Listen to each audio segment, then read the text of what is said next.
my god. Hello, everybody. I'm very excited to show you this run.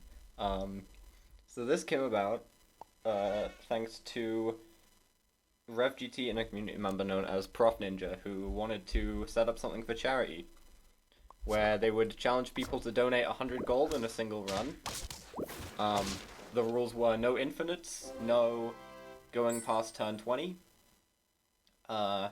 But I decided to set myself the extra challenge of no pets that the game says are like gold pets. So in the customs menu now there are certain categories that each pet is assigned to.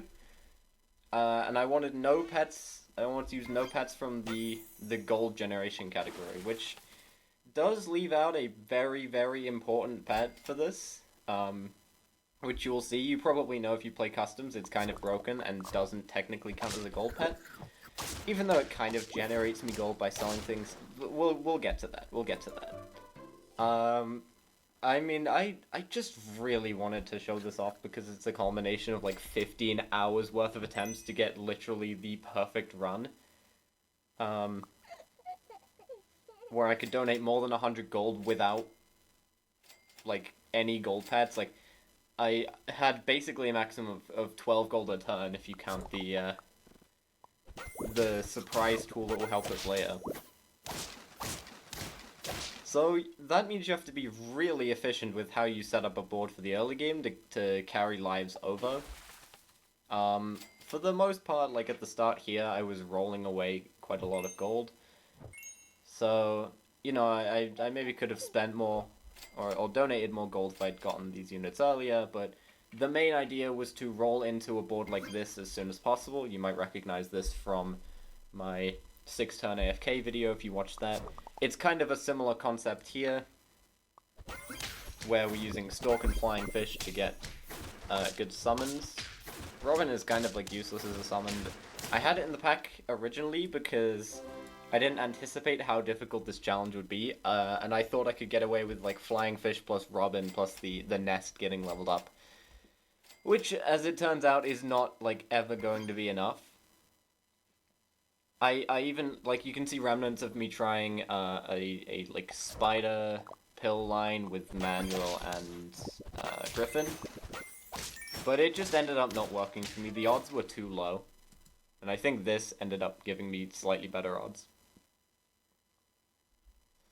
So now we've got the setup. We have 2 levels for turn 9 in Flying Fish and Stork. This is like one of the best starts I've had, but not actually the best. But I think by the time we get to turn 9, it's the best pace I'm on because of the levels I get, and also because I still somehow have 5 lives going to this point. And that's like the main thing, is the matchup RNG early. You have to face up against people who you can at least tie against, so that you can retain your lives. Like, any run that got to turn 9 with like 1 or 2 lives, I would just instantly abandon because it wasn't worth continuing on. You see here I get the early team spirit, which, I mean, the extra stats from leveling isn't that important, but it is actually pretty good tempo in the fight. In this spot, you'd probably rather have Leviathan early than team spirit early. But I would honestly at this point take what I could get. This was like the only run I had that still had 5 lives at this point, which is honestly absurd. But yeah, we start leveling up the team spirit. At this point, I only care about getting a specific build set up, and all of those units are tier 6s, so I'm fine with like just freezing a blobfish and rolling with it for ages, because there's no other unit I want until tier 6. And I find the pill here, so we're able to get the XP out of it next turn. We're not beating this team, even with the turtle spawn, but that's honestly fine. Like, losing our first life on turn 10 is really, really good pace. You gotta be efficient when you do this, so I leveled the team spirit. And I hit Leviathan out of the level. And then this shop right here is the only reason this run survived. Because I basically had, like, even though I spent all of my gold here and couldn't donate any this turn, I have the perfect setup.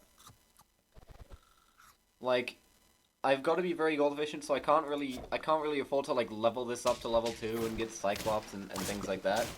So I just have, like, the best, the best way to get stats for, like, as little gold as possible. Where I have these two Team Spirits, Behemoth, so that it can go past 50-50, and I have the Leviathan leveling up the fish once. The actual fish doesn't matter, it's just the fact that we get a level up at the end of turn, which is what carries us. We face a fairly weak summon related team. So they have the like Mana to Trumpet guy or vice versa. I don't know which order either of those is in, but it doesn't really matter. I was freezing Behemoths here and going under the impression that, like, eventually I'll hit a Behemoth out of one of these levels. And then that way I don't have to waste any gold rolling for level 2 Behemoth. Because that's something I want at some point, to be able to survive longer, but um, it's not something I want to spend a bunch of gold rolling for. So for now I'm just ending turn, getting a bunch of end of turn stats, and we finally find the Behemoth. I think realistically I should have frozen that melon that was there. I think there was a melon there. But I was also looking for, like, chocolate in this shop. And I guess I couldn't have known that I would get the Behemoth immediately, so probably not freezing it. I don't end up buying a melon later on. You'll see that. But the other important thing about this challenge is that the game has to go on pretty long. Like, we're winning fairly quickly here, which is a bit of a concern. But it's not too bad. The Behemoth gets to 50-50 and beyond. And so, I mean, yeah, at this point we're incredibly strong and are beating teams with reasonable success. And we're at 9 wins. So, I debated this for a very long time. I was trying to, like, calculate in my head how much gold I think I had donated by this point. And